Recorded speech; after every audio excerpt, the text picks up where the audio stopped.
Welcome again students.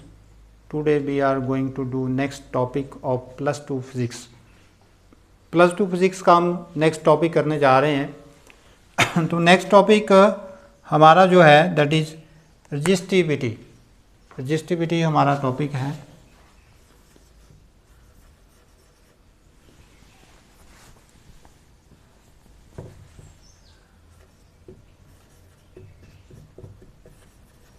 Resistivity करने जा रहे हैं और इसको रो से रिप्रेजेंट करते हैं, रो से। ठीक है। अब इसको करने से पहले हमें कुछ ये चीज़ें आपको बतानी पड़ेंगी कि रेजिस्टेंस जो है कंडक्टर का वो हमेशा उसकी लेंथ के डायरेक्टली प्रोपोर्शनल होता है। अंडरस्टैंड? जितनी बड़ी लेंथ होगी कंडक्टर की उतना ज़्यादा उसका रेजिस्टेंस होगा, उतनी ही ज़्यादा उसमें क्या होगी, अपोजिशन होगी। अंडरस्टैंड? अगर लेंथ कम, क्योंकि उसको ज़्यादा इलेक्ट्रॉन को ज़्यादा डिस्टेंस कवर करना पड़ेगी दूसरे एंड तक जाने के लिए। अगर ज़्यादा डिस्टेंस कवर करना पड़ेगी तो इसका मतलब डिस्टेंस जो है एक प्रकार का क्या है उसके रास्ते में, रेजिस्टेंस। तो resistance is directly proportional to length. ठीक है। और inversely proportional to area of cross section. अब एरिया ऑफ क्रॉस सेक्शन का मतलब क्या है? जैसे ये वायर है, ये वायर है, ये देखो ये वायर है। अगर इसका एरिया ऑफ क्रॉस सेक्शन, ये एरिया ऑफ क्रॉस सेक्शन, ये पोर्शन, ये विड्थ टाइप जो है इस पोर्शंस की, अगर ये बढ़ जाता है, ठीक है, अगर वो उसकी विड्थ बढ़ जाती है किसकी, कंडक्टर्स की, अंडरस्टैंड, तो क्या होगा, तो रेजिस्टेंस घटेगा। तो क्या होगा, resistance means resistance is inversely proportional to area of cross section of the conductor. तो दो चीज़ें होगी, first is resistance is directly proportional to the length of the conductor and second is it is inversely proportional to the area of cross section of the conductor. Cross sections means some part whose width is taken. Understand me? We are taking that here is the portions.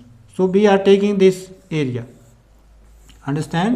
So this is the area of cross sections आएगा। एक section का area, एक थोड़े से भाग का area, अगर वो एरिया सेक्शन का बढ़ेगा, क्रॉस सेक्शन मतलब सेक्शंस को काटा गया है, एक छोटा सा पार्ट लिया गया है। तो लिखेंगे consider a conductor of length L, area of cross section A, if R is the resistance of the conductor,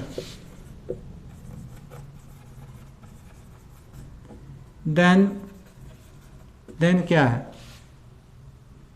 then R is directly proportional to length of conductor. First is, second is R is inversely proportional to area of cross section of the conductor. ठीक है। ये पहले भी किया हुआ है आपने matric में। ऑन कंबाइनिंग किसको, 1 एंड 2 को, 1 एंड 2 को कंबाइन कर रहे हैं तो R is directly proportional to length of conductor and inversely proportional to area of conductor. Understand? Now अब आप कांस्टेंट ऑफ प्रोपोर्शनलिटी को हटाएंगे, R is equal to rho. आप देखो ये रो जो आ रहा है कांस्टेंट ऑफ प्रोपोर्शनलिटी को हटाने से, यहाँ से आपने कांस्टेंट ऑफ प्रोपोर्शनलिटी को हटाया और इंट्रोड्यूस किया हुआ rho. So this is question number 4, where rho is called the resistivity of the conductor। रो क्या है, कंडक्टर की क्या है, रेजिस्टिविटी है। ठीक है। अब देखो रो को आप लिख सकते हैं, rho is equal to RA upon L। ठीक है। अब देखो इफ अब डिफाइन करनी है resistivity. If A is equal to 1 and L is equal to 1 then rho क्या हो गया, रेजिस्टेंस के बराबर। रो किसके बराबर हो गया, रेजिस्टेंस के बराबर, क्योंकि ए की जगह आपने क्या रख दिया 1, एल की जगह भी क्या रख दिया 1, तो इस ढंग से हमारे पास रो हो गया आर के बराबर। तो हम लिखेंगे सो resistivity of the conductor may be defined as the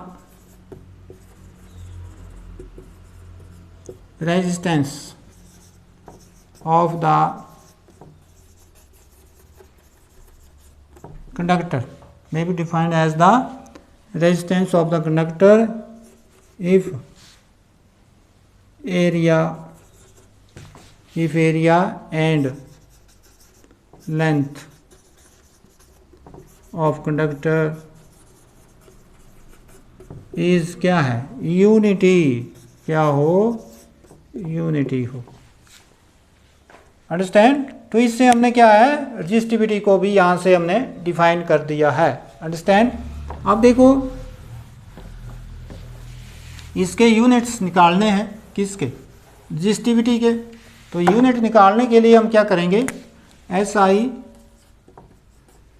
unit of rho. Rho के यूनिट देखो, rho is equal to ohm, resistance को ओम और इसको किस में मीटर स्क्वायर और नीचे मीटर, क्या हो गए ओम मीटर। ठीक हो गया। अब डायमेंशंस देखेंगे। डायमेंशंस क्या है, रेजिस्टेंस के डायमेंशंस निकालने हैं। अब क्योंकि हमारे पास रेजिस्टेंस रो आ रहा है R इंटू एल, अगर ये एल लें, ये एल स्क्वायर हो, ये एल हो, तो ये आ रहा है। अब देखो अब हमें कुछ भी पता नहीं है, हमें ना रेजिस्टेंस का पता है ना लेंथ का तो चलो पता है, कैपिटल एल हो गई डायमेंशंस। रेजिस्टेंस का कोई पता नहीं है, तो हमें कहाँ जाना पड़ेगा, हमें जाना पड़ेगा ओम्स लॉ में, B is equal to B upon I, और ये एल हुआ, और देखो डायमेंशंस निकालने हैं, और B क्या हुआ W अपॉन क्यू।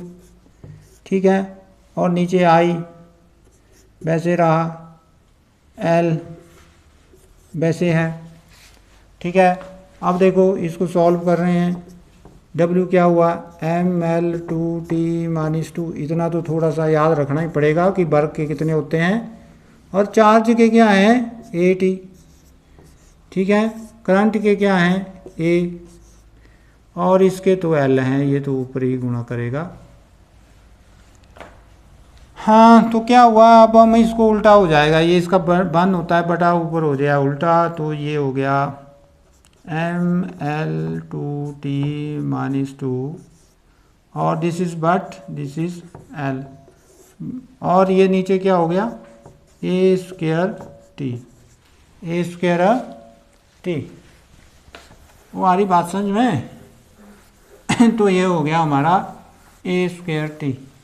अब देखो A² तो हुआ, परंतु अब देखो L का क्या हो गया क्यूब, और T क्या हो गया -3, और ये क्या हो गया -2। अंडरस्टैंड। तो ये रेजिस्टिविटी के यूनिट आ चुके हैं। ठीक है, तो ML3T - 3 A - 2। तो इस ढंग से हम लोग रेजिस्टिविटी को कंप्लीट कर चुके हैं। अब हमारा नेक्स्ट टॉपिक आ रहा है conductivity, that is conductivity. Reciprocal of the resistivity is called conductivity. कि रेजिस्टिविटी का उल्टा क्या है, कंडक्टिविटी। तो conductivity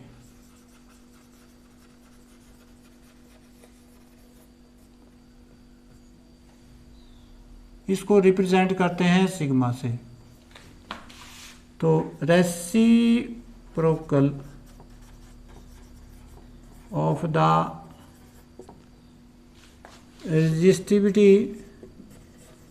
resistivity of conductor, reciprocal of the resistivity of conductor is called but conductivity, इसको क्या बोलेंगे? conductivity denoted by but sigma, किससे डिनोट करेंगे? सिग्मा से। So sigma is equal to 1/रो। अब SI यूनिट ऑफ सिग्मा क्या होंगे? पर ओम पर मीटर। उल्टे हो गए, इसके क्या थे? ओम मीटर। अब डायमेंशंस भी उल्टे हो जाएंगे। डायमेंशंस क्या थे पहले? उसके डायमेंशंस लिखाओ, क्या थे?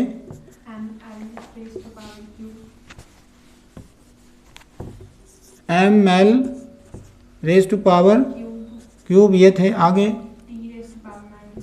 और -2। अब इसकी पावर होगी -1। उल्टा हो गया सारा ही। तो जो डायमेंशन उसके थे वो उल्टे हो गए, -1 -3 T3A2 ये हुए। ठीक हो गया।